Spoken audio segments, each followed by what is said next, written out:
नमस्कार, देश की बात कार्यक्रम में आप सभी का स्वागत है। मैं मनीष कुमार। बाबा बने व्यापारी। जी हाँ, आपने सही सुना, बाबा बने व्यापारी। क्या सीरम इंस्टीट्यूट ऑफ इंडिया को रामदेव इंस्टीट्यूट ऑफ इंडिया करने की जरूरत है?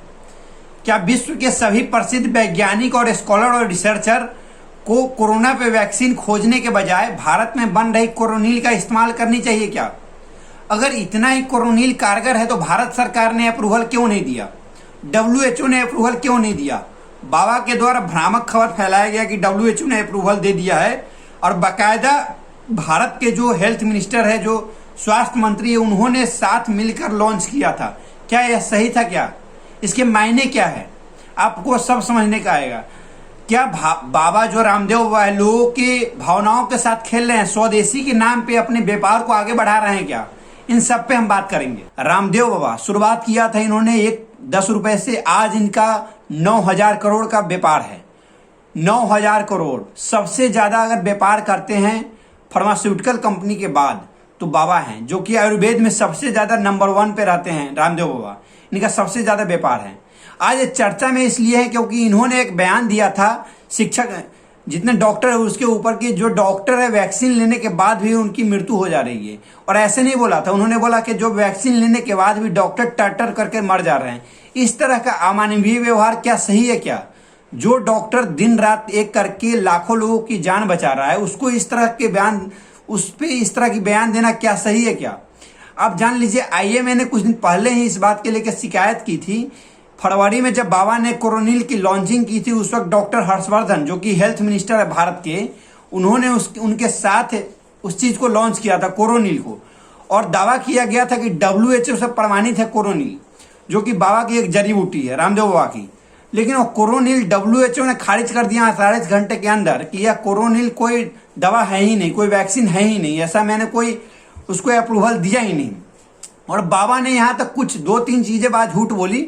एक ने उन्होंने बोला कि 150 देश है उनको साइंटिफिक अप्रूवल मिल गया है। गलत, बिल्कुल गलत बात है। और जब बाबा ने एक और बात बोली थी कि 10,000 डॉक्टर मर चुके हैं, बिल्कुल फर्जी बात है, क्योंकि 269 डॉक्टर, 269 डॉक्टर जो है अभी तक मरे हैं दूसरी वेव में। और पहली वेव में कोरोना का वैक्सीन आया ही नहीं था, तो कोरोना का वैक्सीन ले कैसे लिए डॉक्टर, और फिर मरे कैसे? तो दूसरी वेव में 200 से ज्यादा डॉक्टर मरे हैं और उससे पहले कुछ डॉक्टर मरे थे। और जो पूरे डॉक्टर की बात करें IMA के अनुसार, तो बाबा एक तरह से झूठ बोल रहे हैं, झूठ फैला रहे हैं लोगों में, और अपना व्यापार बढ़ाने के लिए किसी हद तक जा सकते हैं। अब मान लीजिए कि अगर इतना ही उनका कोरोनिल पूरे वर्ल्ड में विख्यात रहता तो WHO क्या काम रहता कि इतने जो देश है, गरीब देश, उनको यहाँ क्यों नहीं दिया जाता? इतने सस्ते दवा को पूरे वर्ल्ड में बांटना चाहिए था, क्यों नहीं बांटा गया? इस पर सवाल होता है। मान लीजिए कि कोरोनिल इतनी ही कारगर दवा है तो भारत सरकार अप्रूवल क्यों नहीं दे रही है? भारत में 2 अभी वैक्सीन चल रही है, एक है कोविशील्ड और एक है कोवैक्सीन। कोविशील्ड जो एस्ट्राजेनेका की वैक्सीन है, जो कि विदेश की वैक्सीन है, और इंडिया की वैक्सीन है कोवैक्सीन, जिसको भी अभी WHO से अप्रूवल नहीं मिला है। और WHO से अप्रूवल बाबा को कैसे मिल गया? अब कहने वाली बात है, सिर्फ झूठ फैलाया जाए, भ्रामक खबरों को फैलाया जा रहा है। ऐसा नहीं होना चाहिए। सवाल है कि अगर कोरोनिल इतना ही कारगर है तो प्रधानमंत्री नरेंद्र मोदी ने इसको क्यों नहीं लिया? प्रधानमंत्री नरेंद्र मोदी को भी लेना चाहिए, क्यों नहीं लिया? अब चलते हैं बाबा के इतिहास को थोड़ा देखते हैं। क्या बाबा ने कब से शुरुआत किया था और कैसे कैसे बाबा की उत्पत्ति हुई, इसको थोड़ा देखने की कोशिश करते हैं। दोस्तों, बाबा ने 1995 में ऐसे शुरुआत की थी, लेकिन उस वक्त इनका छोटा मोटा बिजनेस चलता था। और उसके बाद धीरे धीरे इनका बिजनेस का लार्ज फॉर्म हुआ। 2006 में इन्होंने पतंजलि नाम रखा, पतंजलि आयुर्वेदा संस्था 2006 में नाम रखा। उसके बाद 2006 के बाद 2011-12 में इनका रेवेन्यू था 100 करोड़, 100 करोड़ के लगभग। 2013-14 में जब मनमोहन सिंह की गवर्नमेंट लास्ट थी, अंत समय थी, उस वक्त इनका जो व्यापार का 1,000 करोड़ के करीब इनका व्यापार का रेवेन्यू था पूरा। 2014 के बाद रामदेव बाबा का रेवेन्यू बढ़ के हो गया 9 गुना ज्यादा। आज रामदेव बाबा का रेवेन्यू है 9,200 करोड़, 9,200 करोड़, 9,022 करोड़ आज रेवेन्यू है। सॉरी, मान लीजिए जो भारत में जितने फार्मास्यूटिकल कंपनी है, जितने बड़े बड़े हॉस्पिटल है, मैक्स हो गए, क्या वो मेदांता हो गए, सबसे बड़े, उन सबसे भी ज्यादा इनका रेवेन्यू है। अपोलो सबसे नंबर 1 आता है रेवेन्यू में, उनका है 10,000 करोड़। और बाबा का जो रामदेव बाबा है जो कि आयुर्वेद से करते हैं, उनका 9,000 करोड़ सिर्फ रेवेन्यू है। और टर्नओवर की बात करें, जो सालाना इनकम होती है, उसमें बाबा का इनकम है 424 करोड़ पर नेट टर्नओवर। तो अब इस चीज को समझिए कैसे इनकम के नाम पे एक दवा को बेचा जा रहा है। इनका टर्नओवर धीरे धीरे बढ़ते गया है।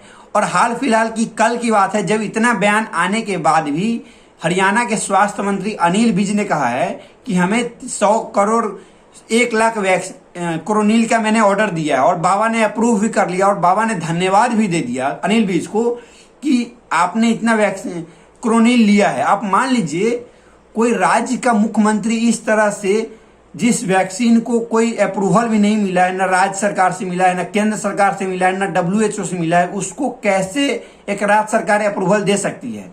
अगर इतना ही मानक के अनुसार सही रहता तो प्रधानमंत्री क्यों कोविशील्ड लगवाए? और जो अनिल विज है, खुद कुछ दिन पहले मेदांता में उनकी भर्ती हुई थी, उनकी तबियत खराब हो गई थी, तो क्यों नहीं कोरोनिल लगाए? सिर्फ लोगों के लिए ही क्यों कोरोनिल का यूज किया गया? जो बाबा एक बूटी बेच रहे हैं, जड़ी बूटी, उनको एक मार्केट की तरफ फैलाया जा रहा है, सिर्फ बेचने के लिए एक जरिया बनाया जा रहा है। अगर इतना ही सही है तो पूरे देश में क्यों नहीं बांटा जा रहा है कोरोनिल? इतनी कमी है भारत में अभी वैक्सीन की, क्यों नहीं बांटा जा रहा है कोरोनिल को? सवाल ये भी होता है। अब मान लीजिए, अब चलते हैं थोड़ा बाबा के इतिहास की ओर। थोड़ा इतिहास मैंने आपको बताया, 9,022 करोड़ का भी रेवेन्यू है बाबा का। और जो एलोपैथिक है, एलोपैथिक में सबसे बड़ा जो रेवेन्यू है, सबसे ज्यादा आता है अपोलो का। अपोलो हॉस्पिटल है, उसका 10,000 करोड़ उसका रेवेन्यू है। 1,000 कम ही है बाबा का रेवेन्यू। अब इस चीज को समझिए, 2 साल पहले ही 30,000 करोड़ का पूरा आयुर्वेदिक जो मार्केट बना है, और उसमें 10,000 करोड़ करीब करीब बाबा का ही है। एक तरह से पूरे आधा मार्केट तो बाबा का कब्जा किए हुए हैं। उसके बाद WHO ने इस बात को 48 घंटे के अंदर खारिज किया है और बोला कि इस तरह का भ्रामक खबर ना फैलाए। लेकिन भारत में जो डॉक्टर हर्षवर्धन है, WHO के एग्जीक्यूटिव पर्सन के चेयरपर्सन है, 3 साल के लिए उनको रखा जाता है ऐसे, तो वहां के चेयरमैन, WHO के चेयरमैन होने के बावजूद भी एक एग्जीक्यूटिव क्लासिफिकेशन होता है, उसके एक चेयरमैन है हर्षवर्धन, डॉक्टर हर्षवर्धन। तो इनके बावजूद भी जब कोई केंद्रीय मंत्री साथ में जाके और उस कोरोनिल को लॉन्च करता है, फरवरी में कोरोनिल लॉन्च हुआ था दोबारा, और वहां पर नितिन गडकरी जो केंद्रीय मंत्री उनके साथ थे, तो कैसे अप्रूवल मिल गया? और इतने बड़े बड़े मंत्री, केंद्रीय मंत्री उनके साथ थे लॉन्च करने के समय में, क्यों नहीं रोका गया उनको? और इससे कुछ होता है तो इसकी जिम्मेदारी कौन लेगा? कौन उठाएगा इसकी जिम्मेदारी? अगर कोई साइड इफेक्ट होता है, क्या मंत्री उठाएंगे? क्या केंद्रीय मंत्री हर्षवर्धन उठाएंगे या अनिल विज उठाएंगे? कौन उठाएगा इसकी जिम्मेदारी? अब चलते हैं कोरोना किट के ऊपर। हरियाणा गवर्नमेंट ने भी 1 लाख कोरोनिन किट का जो ऑर्डर दिया है, उसका जो कॉस्ट पड़ता है 2,72,00,000 पूरे कॉस्ट पड़ता है। बाबा ने कहा है कि आधा पैसा हम देंगे। एक किट पड़ता है दोस्तों 545 रुपए का, और आधा पैसा पड़ता है 272 रुपए का हरियाणा गवर्नमेंट को पड़ेगी ये। लेकिन बाबा को मान लीजिए उनको तो बेचना है, किसी तरह वो मार्केट में इस चीज को फैलाना चाह रहे हैं, जो कि एक तरह से मार्केट पे बाबा का सिस्टम चल रहा है। इनका नाम होना चाहिए ऐसे व्यापारी जो मार्केट है, इनको बाबा के नाम देना ही नहीं चाहिए, क्योंकि ये मार्केटर हैं, एक तरह से एक बिजनेसमैन है, प्रॉफिट बेस्ड मैनेजमेंट चला रहे हैं। आए थे जब शुरुआत में इन्होंने शुरुआत किया था, ये आए थे करप्शन को लेके, काला धन हटाएंगे, लेकिन आज काला धन खुद बना रहे हैं। एक तरह से काला धन को खुद एडजस्ट कर रहे हैं, कैसे मैनेज हो जाए। और आपको एक और बात बता दूं, थोड़ा सा इतिहास और देख लीजिए, एक और इतिहास, रोचक इतिहास है आप सबके लिए। जितने भी संत या बाबा हैं उन सब का यही काम है, अधिकांश संत बाबा हैं उनका यही काम है। Shri Shri Ravishankar all of living का एक फाउंडेशन बना लिए और एनजीओ जैसा एक ट्रस्ट बना लेते हैं, और एनजीओ के माध्यम से, उसके माध्यम से एक चैरिटी फंड। अब चैरिटी के नाम पे क्या होता है, इसके पीछे देखिए, उनका भी दाल, साबुन, तेल, सब कुछ, शैम्पू, ब्रश, पेस्ट, सब कुछ आता है। एफएमसीजी का सब कुछ प्रोडक्ट बनाते हैं श्री श्री रविशंकर। उनका अर्निंग है 1,000 करोड़, रेवेन्यू उनका है 1,000 करोड़। राम रहीम 300 करोड़ रेवेन्यू, उसका तो बहुत सारा कॉलेज, हॉस्पिटल बहुत सारा है, जो कि अभी जेल में है। आसाराम का राजस्व रेवेन्यू 350 करोड़ से ज्यादा का है। इसके पास 400 से ज्यादा आश्रम है और 1000 एकड़ से ज्यादा इसके पास जमीन है, लेकिन अभी वो जेल में बैठा हुआ है। और जो बहुत सारे बाबा हैं, एक है डॉक्टर पॉल दिनाकरन, जो कि क्रिश्चियन के बाबा माने जाते हैं, क्रिश्चियन के धर्म गुरु माने जाते हैं, तमिलनाडु के हैं। इनका 5,000 करोड़ का रेवेन्यू है और इनका एक रेनबो टीवी चलता है। धर्म के नाम पे कैसे व्यापार किया जाता है, इस चीज को समझने की जरूरत है। धर्म एक धर्म नहीं है, उसके नाम पे जितने अधिकांश बाबा या तो कॉर्पोरेट हाउस को चलाते हैं या उनके पास एफएमसीजी का पूरा मार्केट है, या कोई टीवी स्टार, संस्कार टीवी हो, रामदेव बाबा का 1600 करोड़ का रेवेन्यू है। इनके पास बहुत सारा चैनल भी है, जो चैनल संस्कार टीवी, आस्था टीवी, इन सब में इनका बहुत ज्यादा शेयर है। तो धर्म के नाम पे कैसे व्यापार को चलाया जाता है, इस चीज को समझने की जरूरत है। बाबा की टॉप 5 सेलिंग है, उसमें आती है आपकी देसी घी 1467 करोड़। 2016-17 का हम डेटा बता रहे हैं। 1467 करोड़ का इन्होंने देसी घी बेचा था। दूसरा है दंत कांति, जो इनका टूथपेस्ट आता है, उन्होंने बेचा था 1000 करोड़ का दंत कांति बेचा था। तीसरा है आयुर्वेदिक मेडिसिन, जितने भी दवा ववा आते हैं इनके, घुटना के दर्द, तेल वगैरह वगैरह जितने भी दवा आते हैं, इनका है 10,560 करोड़ का इन्होंने बेचा था। शैम्पू इन्होंने 825 करोड़ का बेचा था। बाथिंग सोप, जो कि नहाने का साबुन होता है, उन्होंने बेचा था 574 करोड़ का। ऐसे बाबा एक लोगों के भावनाओं के साथ खेलते हैं। उनका जो लोगों के स्वदेशी के नाम पे उनसे व्यापार करते हैं, लेकिन लोगों को पता नहीं चलता इस बात का। मेरा सुझाव है कि जितने भी धर्म गुरु हैं, जितने भी बाबा हैं और कॉर्पोरेट हाउस में जा रहे हैं, धर्म के नाम पे कॉर्पोरेट हाउस में कदम रख रहे हैं, सब पे टैक्स लगाने की जरूरत है। जितने एनजीओ के नाम पे, चैरिटी के नाम पे अपना फंड बना रहे हैं, ट्रस्ट के नाम पे, रामदेव बाबा हो, तब आसाराम हो, या पॉल महाराज हो, दिनाकरण हो, जितने भी बाबा हैं, या श्री श्री रविशंकर हो, सभी ने एक एनजीओ के नाम पे एक मुखौटा पहन रखा है और टैक्स देने से बचते हैं।